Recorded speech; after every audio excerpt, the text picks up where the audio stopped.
Hello, Nia here. Today, let's take a look at the Temporal Rift. Specifically, we'll focus on the Altar of Madness. You're introduced to the Altar of Madness through Liwen's plea to find Lanus. But before we look at how to conquer the Altar of Madness, let's look at the Temporal Rift dungeons. The Temporal Rift consists of the Altar of Madness and the Countess of Blood's boudoir. Each difficulty has its own level and combat power recommendation. Remember to keep this in mind. I would recommend you equip piercing weapons and Aegis armor when attacking magical monsters. Let's look in depth at these dungeons. The first boss is Boranta. It's important to keep an eye on the floor to evade a boss monster's skills. The same tip applies to fighting Boranta. Be sure to steer clear of ground smash before you attack. Also, Boranta can mark specific characters to attack. In such cases, everyone must gather around the characters with marks and defend against Boranta's attacks. Failure to do so may result in these players' deaths. The second tip to defeating Boranta. One of Boranta's skills is Ember. Once used, an ember appears above each player's head. The red bar underneath the embers fill up over time. The ember icons disappear when the bar is full. When that happens, a purple hole appears at the location of the relevant player. Stepping on a purple hole cuts down your HP. Be sure to keep a distance from your party members before their ember icon disappears.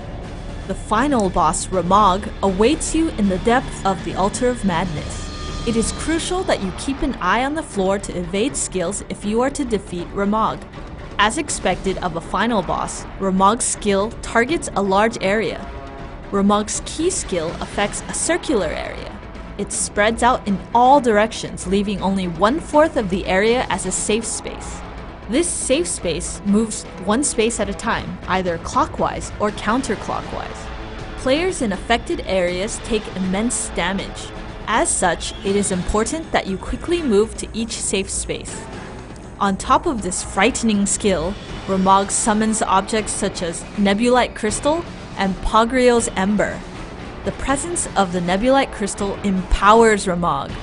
Destroying the crystal prevents Ramog from becoming stronger and also stuns it for a brief period. Be sure to take advantage of the stun period and unload a flurry of attacks on Ramog. Summoned occasionally, Pogrio's Ember slowly moves to the center of the area. Its arrival at the center inflicts explosion damage, so be sure to destroy it quickly. I've got a helpful tip for you. Actually, it's a tip that I brought up earlier. Using your equipment attributes efficiently can help you clear higher difficulty temporal rifts quicker. In fact, this tip to equip specific attribute equipment is displayed on the temporal rift screen. Lineage 2 Revolution's equipment has helpful, unique attributes. There are a variety of attributes in the world of Lineage 2 Revolution.